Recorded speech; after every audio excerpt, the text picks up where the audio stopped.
feel very, very depressed indeed.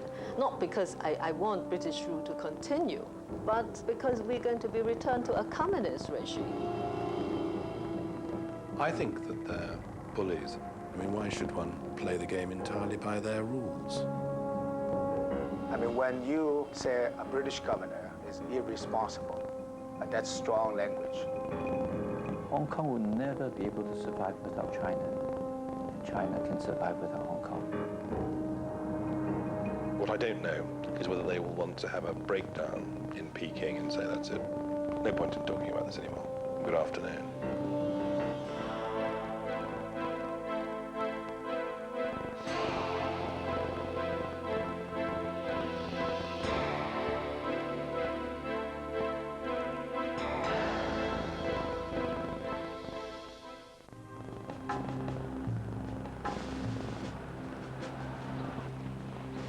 Day 2 of Chris Patten's visit to Beijing.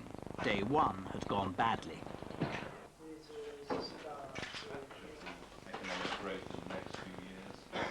The courtesies were properly observed, but behind the smiles there was ice.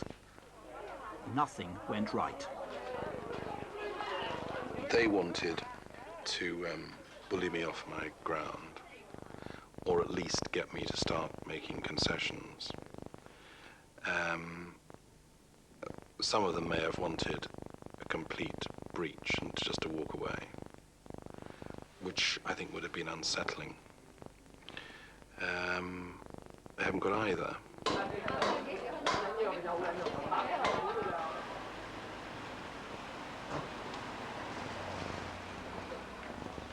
From one minister to another, the show hiding the truth. Hi, how are you? They are absolutely obsessed with Martin Lee. I mean, unbelievably so. And I suspect it's what trickles down from the leadership. But they're obsessed with Martin Lee, with Hong Kong becoming a focus for unrest in China, with the threat that they may not have control over Hong Kong. And they also think that we've pulled a fast one on them by finding ways of extending democracy indirectly.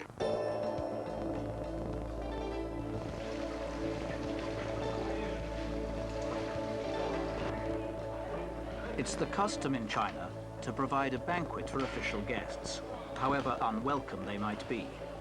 The British always respond in kind.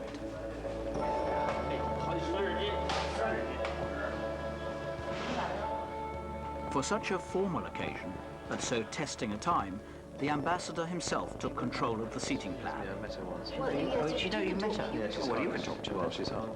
Judge, you might speak English. No, but you had Philip next to Michael Chow yesterday. That was a disaster. No, isn't one from Chow more? They're both head of departments, and Chen's always a bit closer to me. Anything to tell me before I am? Patten wants a private word with his press secretary, Mike Hansen. Come in here. Don't let the media know how bad things are. You want them to say that we've done rather well to avoid a breakdown. Tough arguments, but the atmosphere's been... Yeah, restraint in difficult circumstances. Fine. Restraint in difficult circumstances. Yes, well done. Do you want a bath or anything? Yes, I do, actually. I mean, you've got time. You've actually got time. A telegram to London has alerted the Prime Minister. There's a call from number 10. We've actually come out of it pretty well without giving way.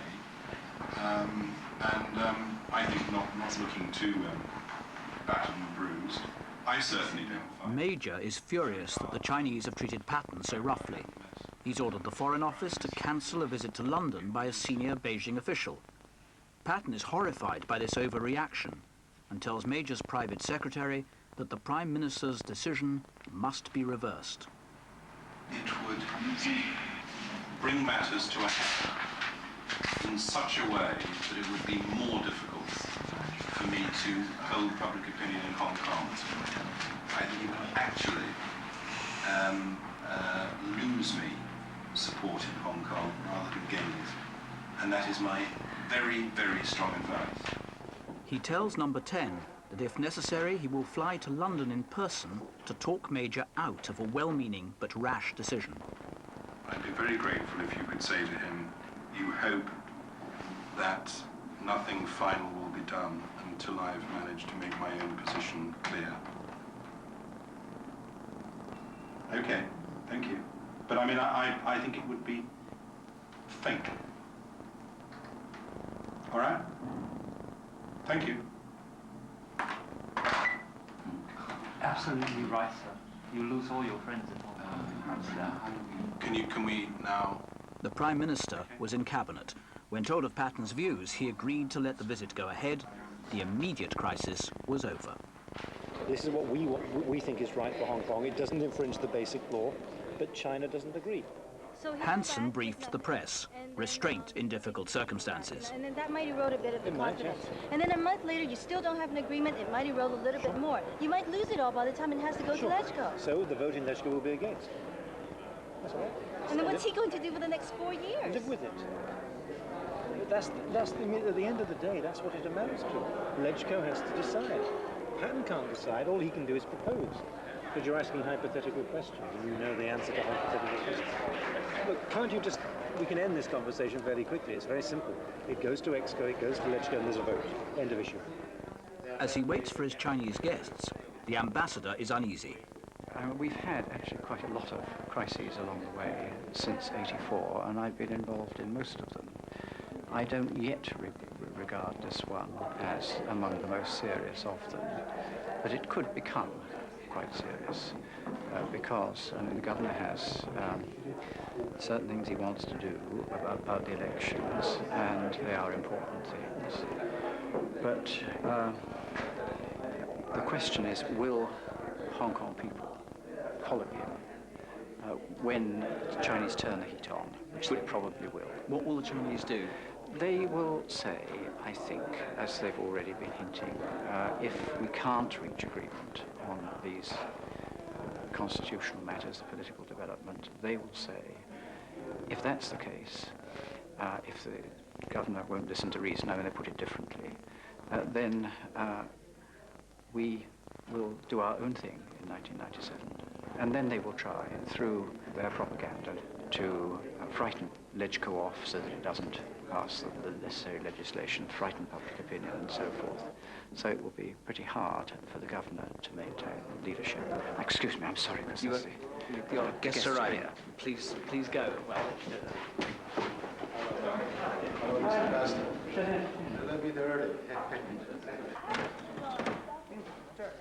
the ambassador cabled London accordingly. Patten's team thought that though loyal, he was running scared.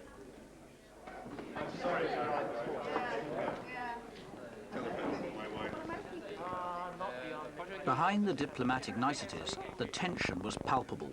China's anger at Patten's impertinence, matched by the governor's irritation at Beijing's obstinacy.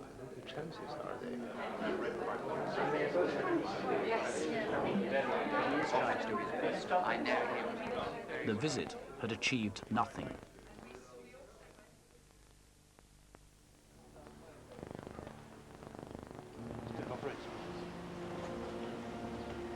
Patten left the following morning uncertain about China's next move. He did not have long to wait.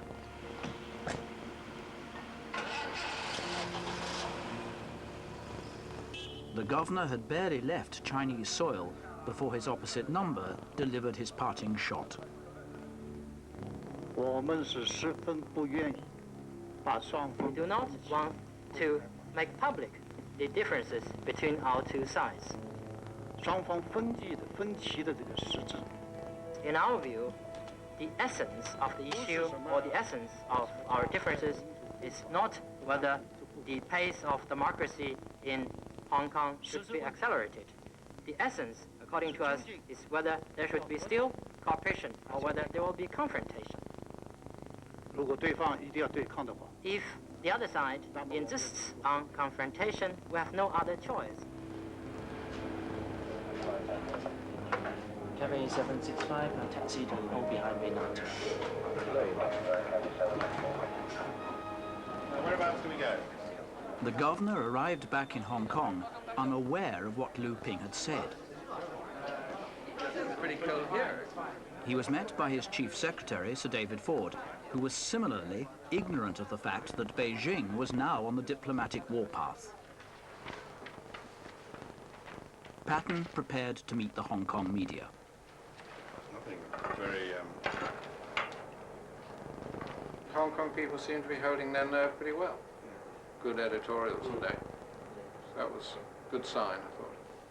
I think the line for the next few days, and particularly for me tomorrow morning, is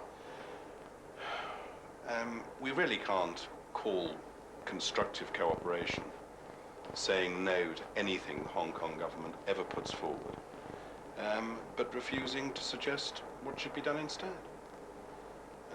Let's have some proposals. Proposals on the airport.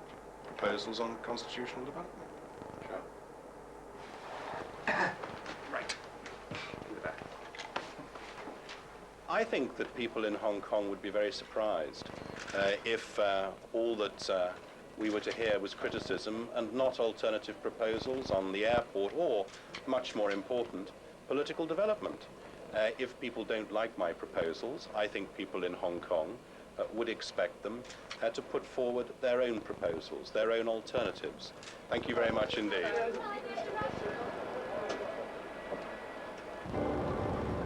Within hours, all Hong Kong was aware that for Beijing, the governor was now an outcast. I've never experienced in 15 years in politics of this type of situation. Even after June 4th, Tiananmen Square, they talk to each other. In the world history, I cannot see two major sovereign states does that to themselves and to Hong Kong. So I cannot speculate what's going to happen. All I'm saying is they got to resolve the difficulties and the problems. That difficulty is only a mild word to describe the current situation. What's the real word then? Disaster. It is a disastrous situation for Hong Kong, for Britain, for China. And for what? For a few seats in the Legislative Council? Is it all worth it for the two countries to break their diplomatic relations over this issue? Is that exactly what Hong Kong wants? No. There are more and more people are anti-Patten today. Even people in the street are asking, is he really doing all this for us? What's he after? Do we need this? Why should we be placed on the table to gamble our future? When he says it's just a slight and modest increase in democracy, then it's not so important, is it? Why do we have to face all this? People are becoming emotional. There's no neutral ground. Either you are pro-democracy, pro-British, or you are anti-democracy, pro-China. As governor, Chris Patten had a constitutional role as the Queen's representative in this last great colony. That meant playing host to her son. Then George Shultz said, as soon as you leave, as soon as the aircraft doors shut, there'll be a blast. They'll have a press conference and they'll denounce you. And again, absolutely right. Exactly. But is it true? I mean, are they putting a lot of pressure on now? Yeah. And I'm afraid that what they're trying to do is frighten people into thinking the game's not worth the candle, we might as well give in. They'd like to be regarded as the liberators in 1997, but I'm not sure it'll look quite like that for the punters.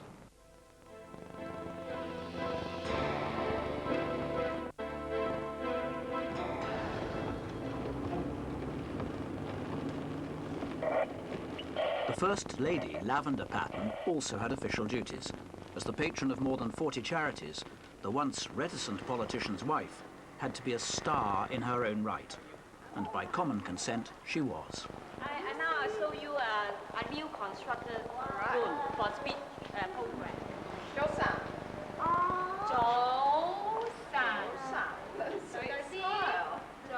I do feel that I can help them, either by just encouraging the staff, the parents of handicapped children, just making them feel they haven't been forgotten. in a society like Hong Kong, which is very much sort of money-oriented, business, it's very good to show those people who are doing public service and those who are unfortunate in some way or other that they haven't been forgotten. That, we do care about them, and I like to do that. The governor's urgent task was to shore up his own support in the face of China's refusal to talk to him. Playing tennis on my own is a fairly fruitless occupation. Unless the ball comes back over the net, it's rather difficult to have a cooperative game. And what we're talking about here isn't a game. What we're talking about is the prosperity, the stability, and the way of life of Hong Kong. Investors were unnerved. The stock market fell sharply.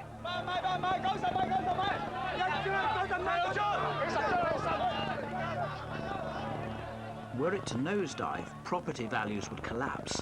There'd be panic.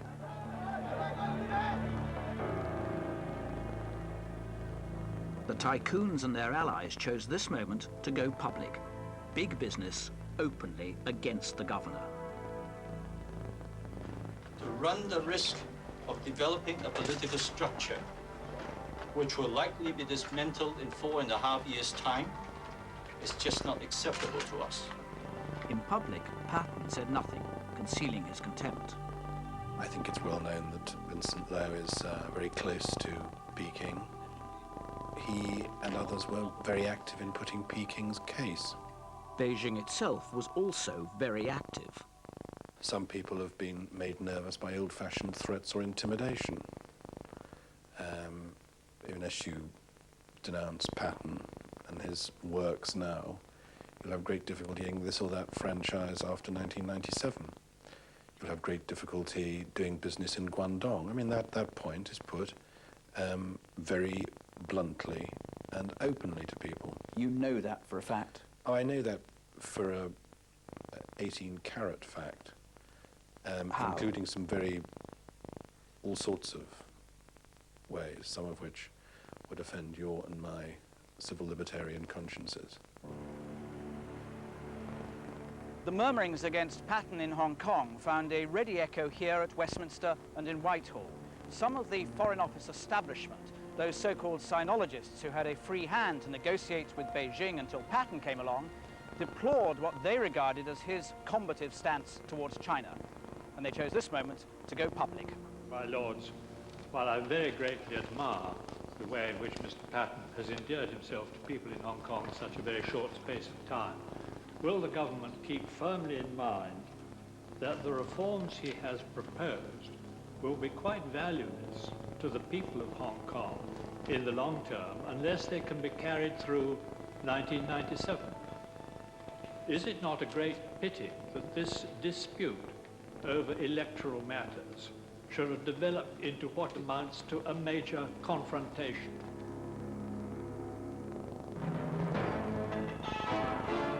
And there was more. Good evening. The man who negotiated Britain's Hong Kong treaty with China warns on Newsnight tonight that Britain may be making what he calls a fatal misjudgment. I would say it's the most serious crisis we've had over Hong Kong over the last 10 years.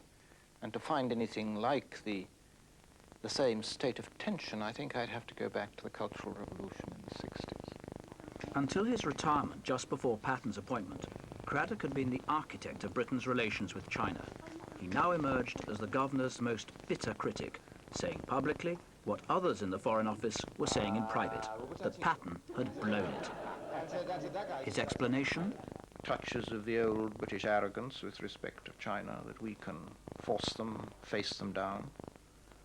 And behind it also lay the besetting weakness of British foreign policy, an inability to put oneself in the other man's shoes and to read Chinese reactions. The governor's behavior, I think, has been, well, there are a number of words one can use for it, but I suppose use a neutral one, and that is incompetent. The governor's frustration with the old guard in and around this building, the Foreign Office, was compounded by the emergence of a collection of letters that went to and fro between the Foreign Secretary Douglas Hurd and his opposite number, Chen Chichen, in 1990. This previously secret correspondence was now flourished by the Chinese as proof that Patten's proposals violated agreements already reached between London and Beijing. The letters themselves are highly technical, but as alleged evidence of British treachery, they split the foreign policy establishment from top to bottom, even pitting one foreign secretary against another. I was startled when I heard of the proposal to reshape and redefine the flight path towards democracy, which had been agreed in correspondence before that, which had been embodied, as I understood it, in the basic law as a fulfillment of the joint declaration. It was something to which both sides had agreed. In fact, the Chinese were entitled to be dismayed by the departure from the course of dealings and dismayed by the change in shape of what they saw. I don't believe that that is right. It wasn't that they woke up one morning and said that we have an agreement with the British which they're breaking. It was rather that the British were handling this second round in a way which they didn't like, and they then found a formal form of objection to it. But I don't think that really held water. Certainly the Chinese had rights. They had a right to express a view, but they didn't have a right to insist that that view must be expressed in secret. I think that the sadness is that we gave or appeared to give the Chinese a plausible excuse for beginning to take the petals out of the daisy and themselves to begin making changes beyond those on which we had embarked.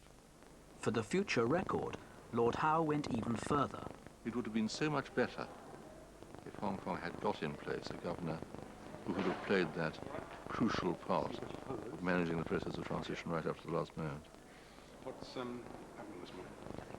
There was no desire to challenge the Chinese. There's no sense in which Chris Patten went out or was encouraged to go out saying, by God, I'm going to take these people on. They've had it their own way long enough. The conflict between Hurd and Howe was one thing. Far more embarrassing was the extraordinary fact that no official at the Foreign Office had ever mentioned the offending correspondence to Chris Patten. As a result, he drew up his proposals for democratic reform in Hong Kong in sublime ignorance of the fact that this exchange of letters even existed, a failure by past and present officials here that at the time he was at pains to conceal. I've thought about this quite a bit since. It would, of course, I suppose, particularly when I was under a lot of pressure on all this, have been easy for me to dump on officials and say, if I'd known about that, it could have all been different. I don't think it would have been at all, because I don't think that what was said in those letters represented in any way an agreement. Would you have liked to have known about them nonetheless? I think that if one is tidy-minded about these things, it might have been helpful. Well, I think there was an oversight. I mean, he was not told of them, and I was not reminded of them. It never occurred to officials that there was a read across from the one negotiation to the other.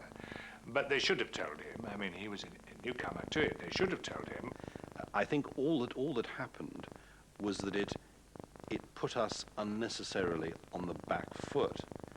It was the only time that I really felt when talking about whether we breached the joint declaration or the basic law or whatever. It was the only time when I felt slightly on the back foot, and that was unnecessary. You didn't tell him. Why not? Well, it was part of history, part of his brief. It was known to everybody. It was inconceivable that a governor going out to Hong Kong would not have all these in front of him and have read them several times. I think if they were significant in their relevance to the democratic development of Hong Kong, it's amazing that Sir Percy didn't mention them to me, because he has an all-embracing knowledge of these matters, except, of course, that since he doesn't believe there's any commitment to the democratic development of Hong Kong, perhaps he put it on one side.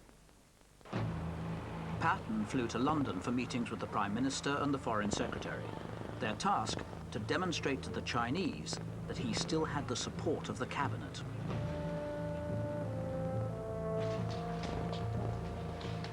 I'd just like to say that it's been a pleasure to talk through Hong Kong matters with the governor. proposals he's put forward for the next stage in the constitutional development of Hong Kong are skillful and well justified, and they have our full support. However, inside the Foreign Office, key officials argue that Patten's confrontation would inflict severe damage on Sino-British relations. Their views had started to leak into the media. Patten, who despised them as appeasers, asked Heard to read the Riot Act. He's going to make it clear to one or two people who are, if not starting to suggest that we should offer reparations at least, that we should start throwing away bits of the policy. I think he's going to want to make it clear that that's not on. I mean, why should one play the game entirely by their rules? Why should one accept their definition of what a principled position is or what consultation is? Wouldn't do it with others, so why should one do it with China? If being a sinologist is taking that view, then I'm quite glad I'm not a sinologist. When they tell you he doesn't understand the culture of this great empire of China, he's a parochial, provincial bull in a very delicate china shop, what's the feeling you have in there? The feeling I have is that if I look back over the last few months, most of the bulls are Chinese. A new road from Hong Kong into China. The builder, one of the colony's most bullish tycoons, Gordon Wu. I think all Chinese are born entrepreneurs, from the chop suey and chow mein and laundry places in America and the takeout dinners in UK. I think they're all entrepreneurs. Well, I've been working here for 14 years now, and I've yet to meet a communist. To me, they're all capitalists, they're all entrepreneurs. I think we speak the same language, and I feel extremely comfortable working with them. And their tactics are definitely entrepreneurial. For instance, we want to get this thing done in a hurry, and for a little bit of bonus, and they say we'll work 24 hours. And I like what I hear. Next week, I think we can get some concrete, and the week after. When you got a whole body of people who stop waving the red book and start working, what do they expect? And they get money, of course. Gordon Wu had borrowed big for this project, but had few worries. In a year, I think our share of the profits will be roughly, well, it depends on the traffic, but I think a conservative estimate would be something like 50, 60 million US dollars for my cut of it. 15, 16? No, 50 and 60. 50, 60 million, your cut? Yeah. Quite a good investment. Well, it's only the beginning, and as traffic builds up, you know, I won't be surprised if it hits over 100 million. He was not impressed by Patten's conflict with China. I think it's a case of where Western ideas and Eastern ideas, they clash, and you know, I think Governor Patten is a good man. He wanted to bring democracy to Hong Kong overnight, but I think a gradual timetable is probably better, in that you bring democracy to Hong Kong over time and not overnight. Because, I mean, if you look back at the history of England, although the Magna Carta was 1215, but the House of Lords is still appointed today, 700 odd years later. So why the hurry?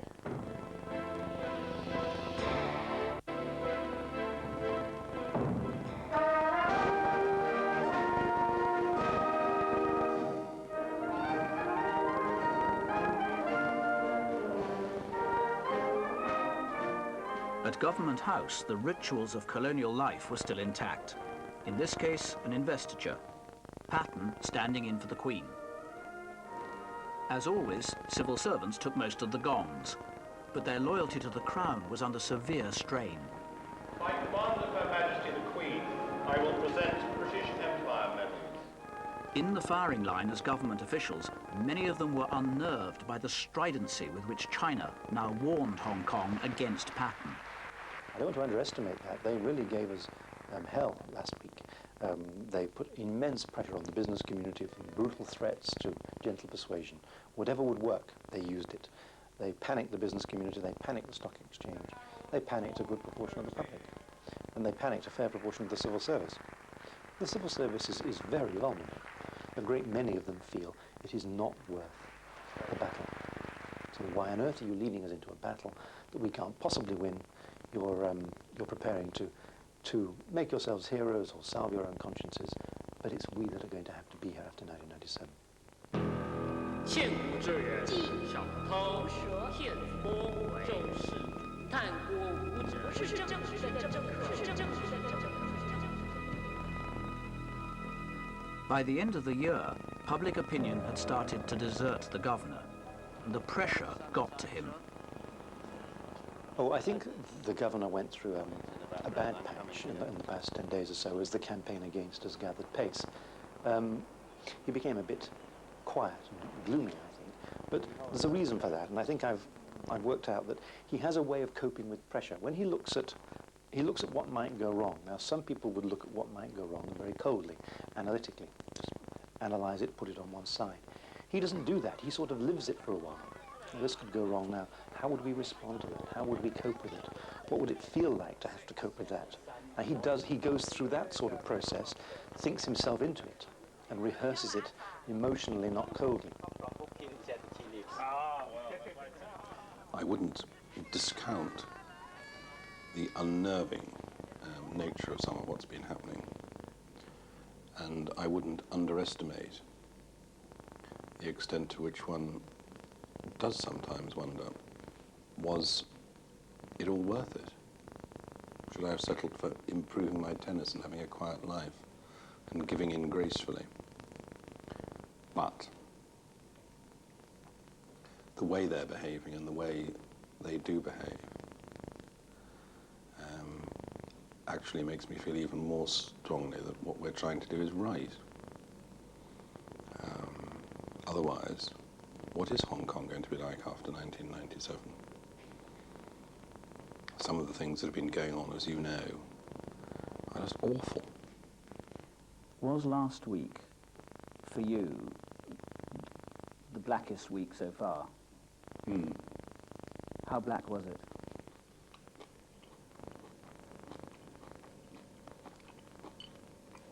It was pretty bad. Because you can't help having the odd self-doubt and waking up in the middle of the night and not going back to sleep again, night after night. So yes, it was pretty awful. And I dare say there'll be some more pretty awful ones to come before this is over.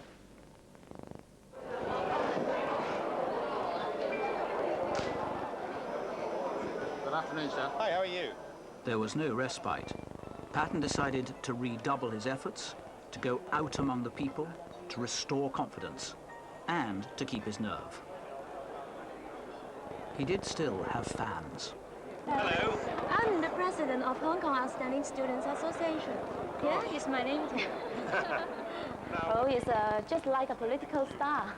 He had a planned idea, I think. He wants Hong Kong to be more democratic. But sometimes it may be too fast for us. Norris Lam was herself something of a star. She was top of her class, president of a students' association, and the organizer of a school trip to China. They are really rather conservative. And I think maybe in that way we can tell them. Hong Kong students can tell more about our world to them. And I will tell them there's something important in the democratic country, such as we have the right to speak freely and we have the freedom of religion, etc. That is our rights, human rights.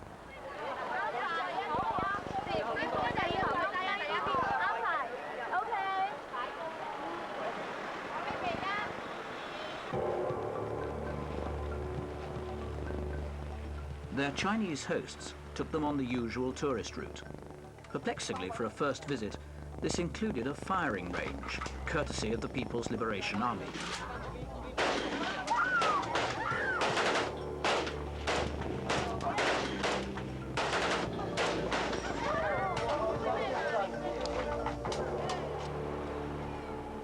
The students were shown the sights of Guangzhou, and in Norris Lam's case, discovered that the mainland was far less foreign than she'd expected, that the people were not so alien.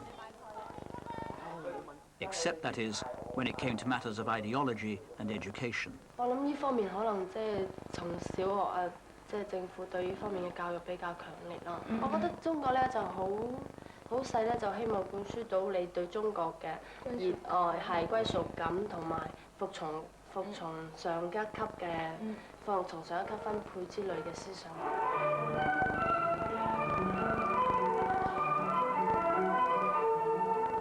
From Loris Lam's perspective, their hosts also had a curious sense of entertainment.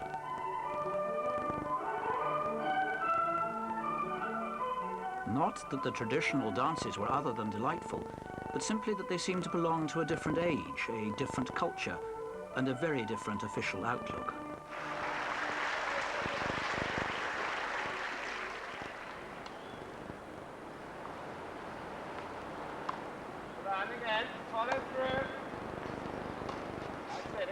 Early in the new year, Patten felt a severe pain in his chest while playing tennis.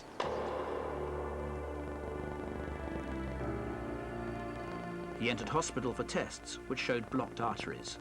They gave him angioplasty. He was out of action for a fortnight.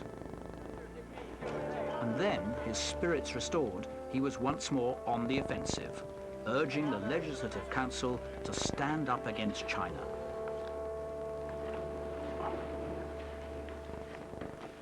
Part of Hong Kong's admirable political development is that you're not a rubber stamp for the 28th British governor of Hong Kong, and you won't be a rubber stamp after 1997 either. And that is what part of this argument is all about.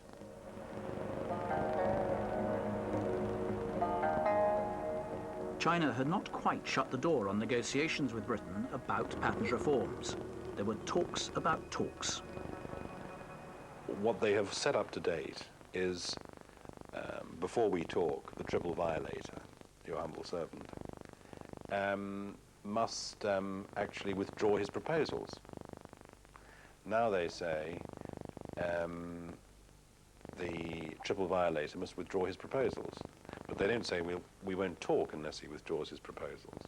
They go on to say the talks must be on the basis of the joint declaration, the basic law, exchange between the foreign secretaries. Fine by me, because one of the things that comes out of a study of those sacred texts is the Chinese commitment to a through train, and we shall be examining in the talks, among other things, exactly what the Chinese mean by that, because what they at present mean by a through train is that you might get on it in 1995 as a legislator, but if they don't like the look of you, they'll throw you off in 1997.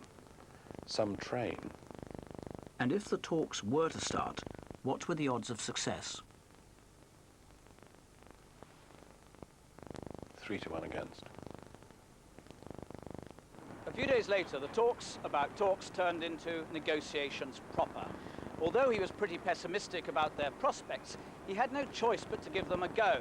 If he didn't, even his supporters, who in number, if not in power and influence, far outweighed his opponents, would regard him as reckless and foolhardy.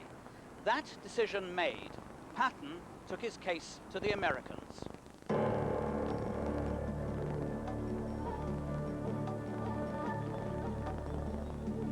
I think if you're a politician, being in Washington is like a cricket fan being at Lord's or a Jesuit being in Rome. It's the center of all that's most interesting and exciting in the interplay between politics and the way the world works. Patten's purpose was precise but secret, to urge the administration to put commercial pressure on China to respect his reforms in Hong Kong. It's my hope that my visit this week will have helped to ensure that everybody takes account of our position when they're framing their final policy. It was a delicate task. I very much hope that they will take the point that the US and the rest of the world will be looking at the way Peking treats Hong Kong as a touchstone for how much China can be encouraged to join polite international society. To be received at the White House was genuinely useful. What Patten needed was an endorsement from the President of the United States. He got it. I think that the democracy initiative in Hong Kong is a good thing. You know, it's one of the world's most vibrant, thriving, important cities. It is an incredible center of commerce and haven of opportunity for millions of people. And I think the idea of trying to keep it an open and free society after 1997 is in the best interest of the Chinese. So I think this initiative is well-founded, and I support it, and I hope it doesn't offend anybody, but how can the United States be against democracy? That's our job, to get out there and promote it. Thank you. It had been a good meeting. Is that all right, Mike? Very often, when you meet political leaders, you wonder why they got involved in politics, because they don't seem to like humanity very much. But he's obviously somebody who got involved in politics because he does like people. Yes, it is indeed the governor. Oh, yeah. He's big, isn't he? I mean, he's you know, tall, big chest. Impressive. Yeah, an impressive man. It's that American diet, it's all those steaks.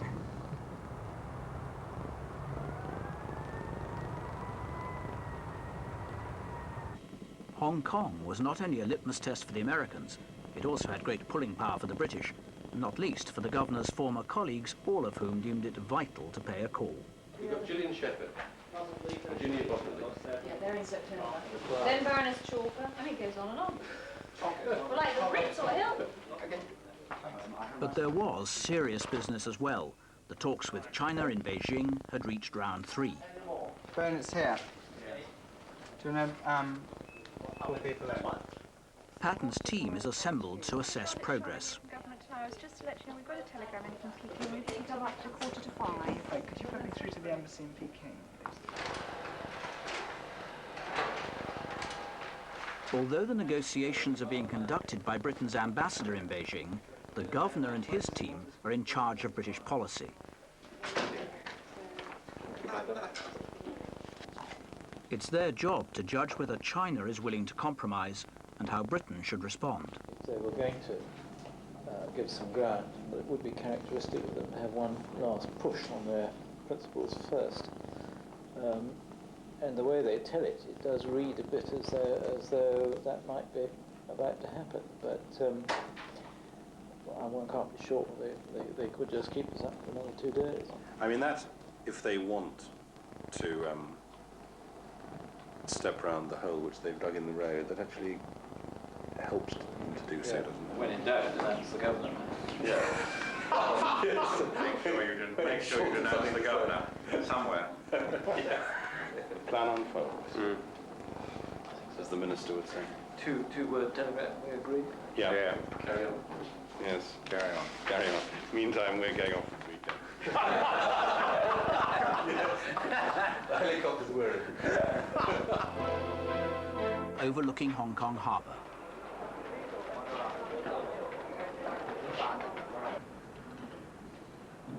A very ordinary school with a very extraordinary headmaster. No one in the British colony knew more about what was really in China's mind than Zhang Yok-sing.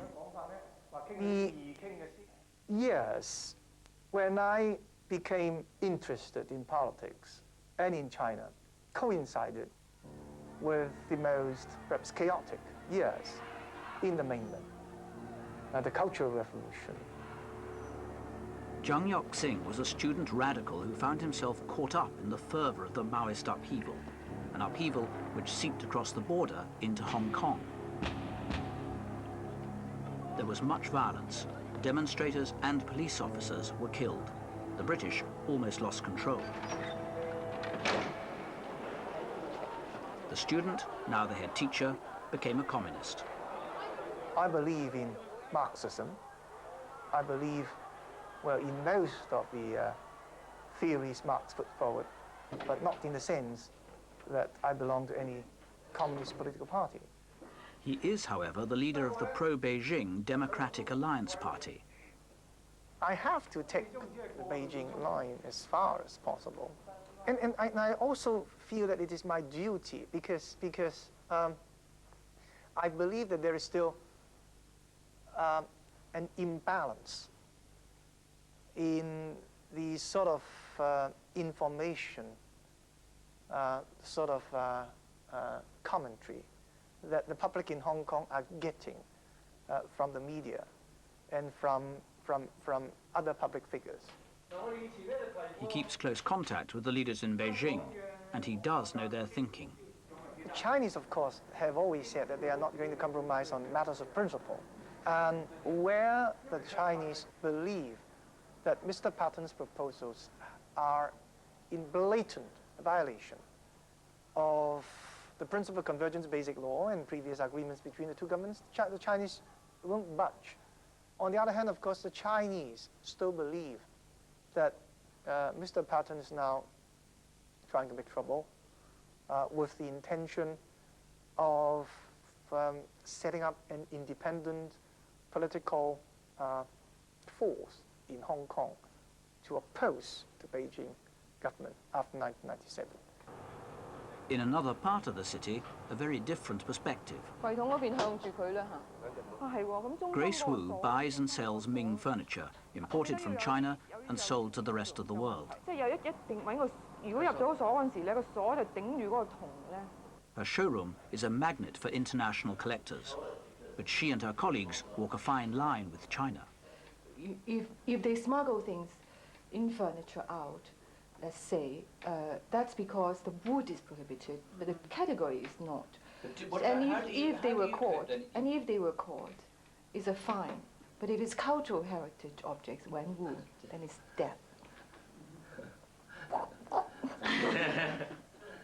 She and her friends betray a common ambivalence about the virtues of freedom and democracy. I think we are not so interested in politics. Normally, I think for general Chinese, we are not so interested in politics. So a very small freedom in politics is good enough for me. What do you want? What's important to you? If I can do my business freely, I can speak my mind freely, I think that's good enough. When you say speak your mind freely, what does that mean? I can voice my opinion in public, say I can talk to Harold or to Grace, whatever I think is right, then I should be okay.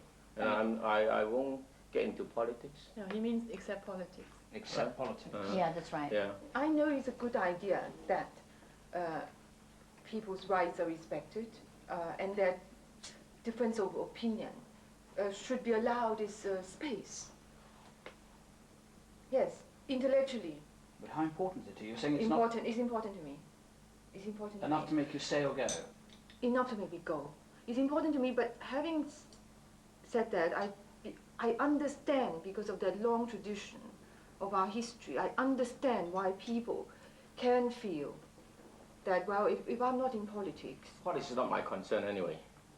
What concerns me is just my business, and that's what I can tell you. And what's important for your business? Making money. Freedom, yes. You are asking something from a very Westerners point of view. I don't think most people really care very much about whether we have democracy or not. And at least, I don't think that many people understand democracy as it really, is. So basically, people in Hong Kong want stability. They just want to carry on business, as Mr. Ng says, to make a living, to make money.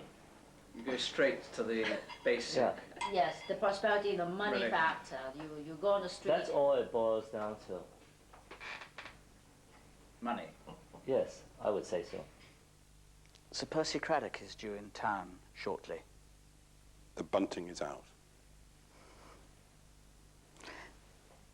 You're interested that he's coming? Yes, I doubt he's coming to be helpful. Craddock was in Hong Kong en route for China. Patten had not been told.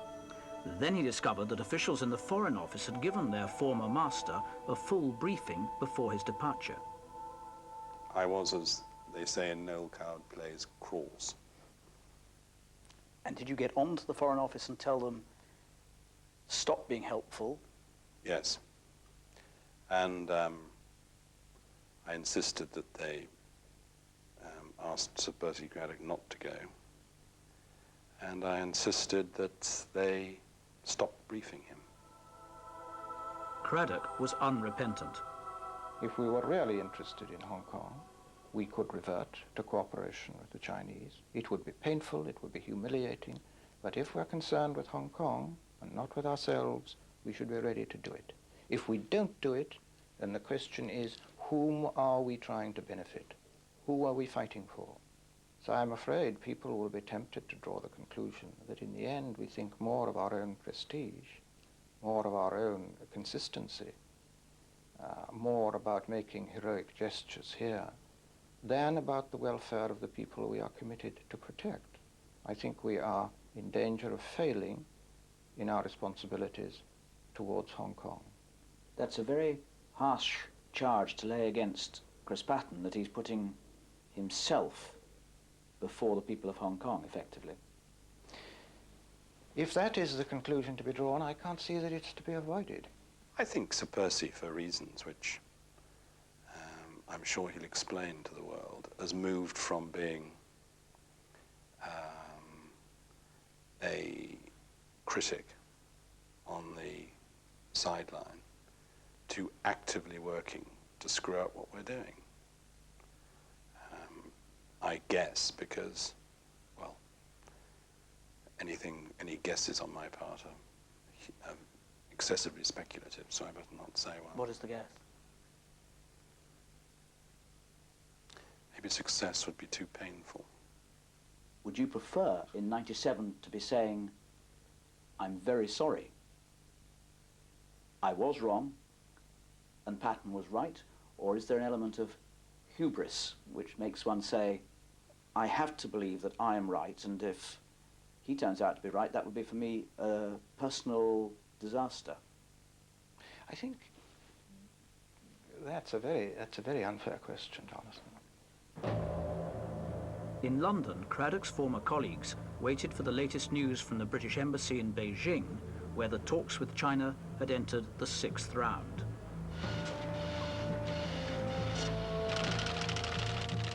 They detected a scintilla of progress.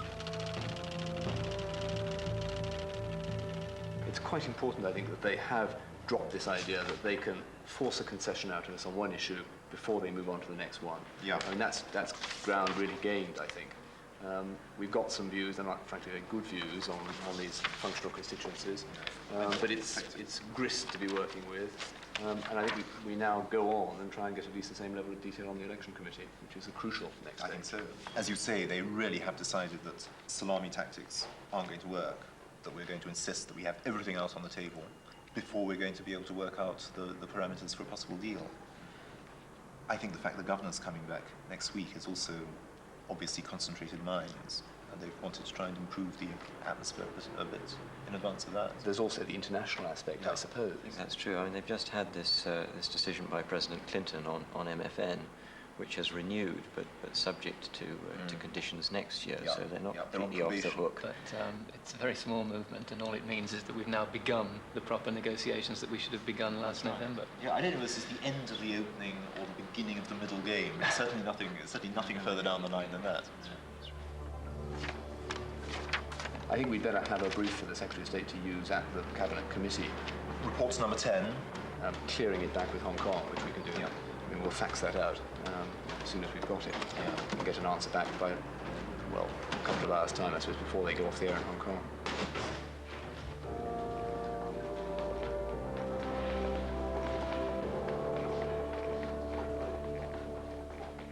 The governor was in London again for a progress meeting with the cabinet.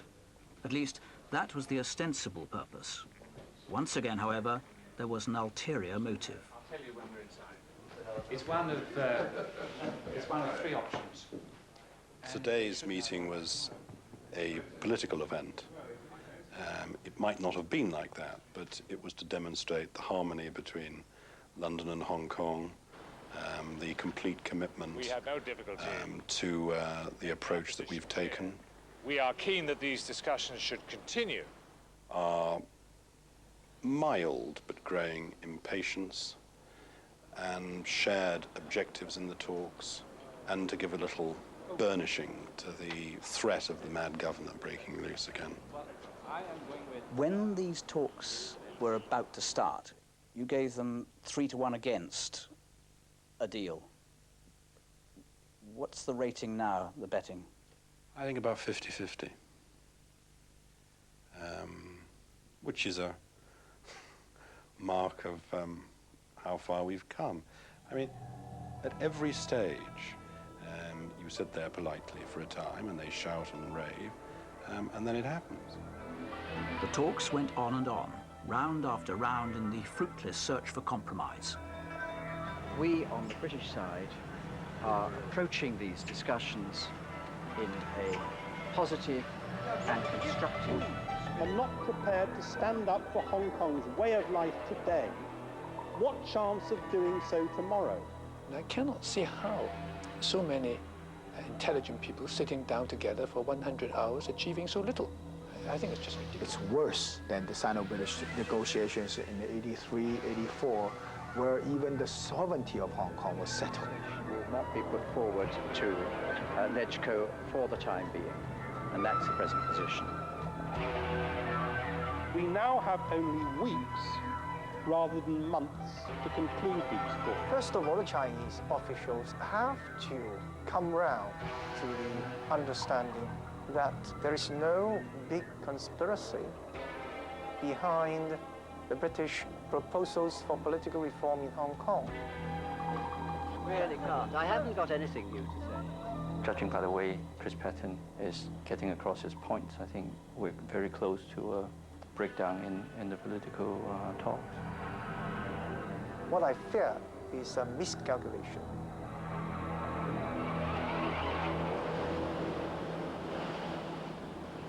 In the 15th round, after 7 months of fruitless negotiation, in which the Chinese refused to budge an inch, Patten thought he detected signs of what he hoped would be an 11th hour breakthrough. 5 to midnight, I think, rather than 11th hour. More familiar hands, as far as China is concerned, than me, say that this is what always happens, that they wait until the very last moment and then make a move. What we can't tell at the moment is whether the move was mainly meant to slightly wrong-foot the Cabinet Committee meeting, to string us along for a bit longer, or whether it was for real. But it was substantial, and substantial enough, in my judgment, probably to be for real. But there were always more questions than answers, not least about Deng Xiaoping, paramount leader and president of the All-China Bridge Federation. Who is running China? Is China being run by the president of the All-China Bridge Federation? Is it being run by a collective of other worthies? Our assessments of what's going on in Peking are always subject to the caveat that I'm not sure any of us know what happens in that secret society.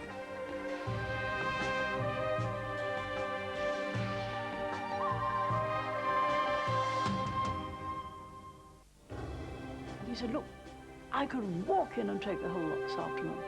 I've been taking sleeping pills the last few nights. Wu Ping rang Pang Zhenghai at LegCo and tell Pang Zhenghai, all I ask of you is to leave the chamber when they put it to vote. Disappear in the toilet or anyway. Just don't vote.